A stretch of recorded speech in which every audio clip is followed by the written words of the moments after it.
What's up, guys? Movie buff, talking black and blue. This is Tyrese's new movie, which he hasn't been in a movie since Fast and Furious franchise, so he needed it very badly, even though he is not the main character. The main character is, I believe her name is Naomi Harris.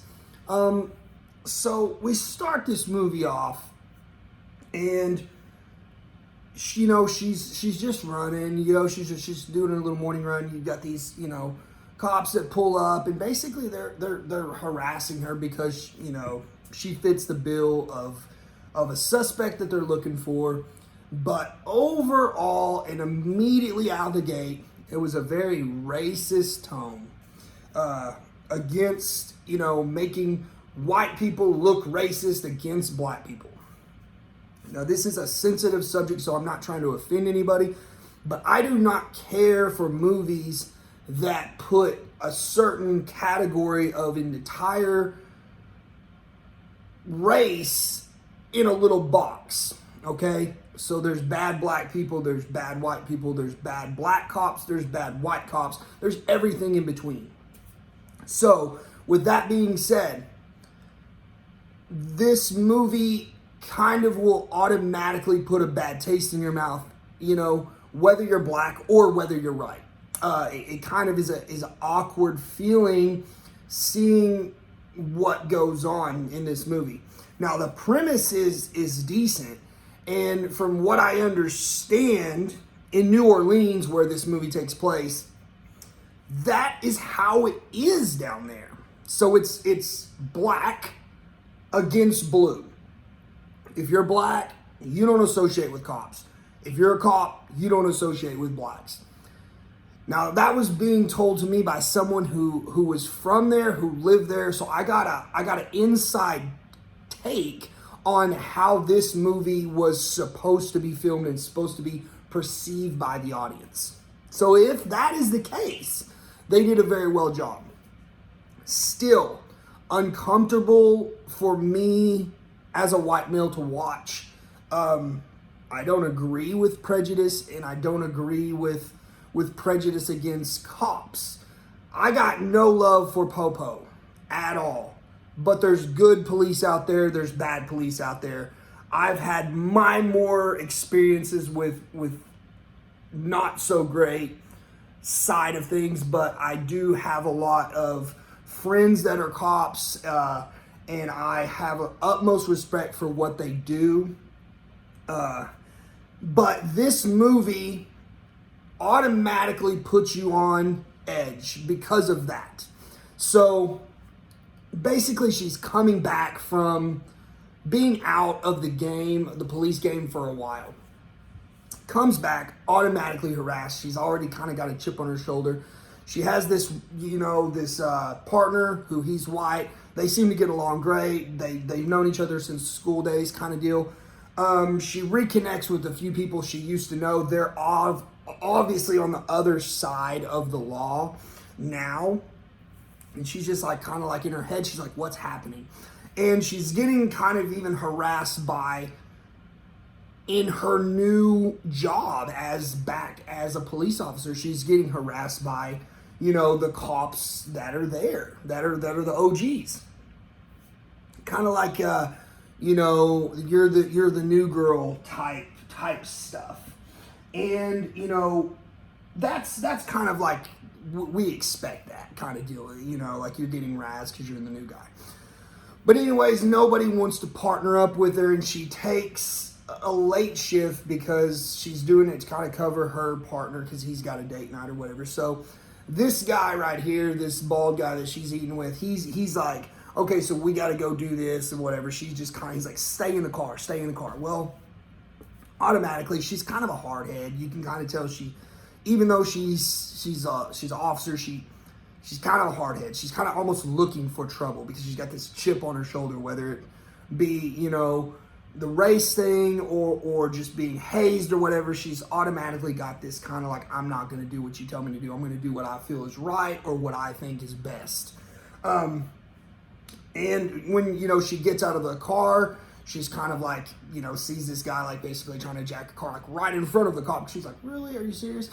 So she kind of chases up, and then she hears some gunshots. As you see right here, she's kind of like going up and investigating what's going on. She sees, as you're seeing in the preview, she's seeing the cops basically murder drug dealers. You know, they shoot her, she falls down. She has a body cam on though, so this is all new, you know, in the new wave of police force and stuff. They've got these body cams, so you know there is no, you know, confusion on what really happened in the scenario. Was there police brutality, or was this guy just trying to get an easy check? I think both of the things that happened in their society to make us get to this point. But they know she's got a camera on, so they're chasing her because they basically want her dead now. She's a liability. All these cops in this force, well, I won't say all of them, but there's an elite task force that's kind of like, they kind of run shit, and now their whole livelihood is going to be, you know, not only their livelihood but their freedoms are being kind of like, you know, if this tape gets back to the precinct and she uploads this, we're done. We're going to jail for life. You know, we're basically murdering these guys in cold blood.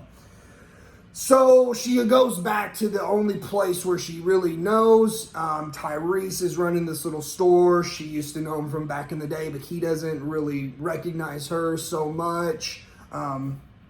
Anyway, she kind of begs for his help.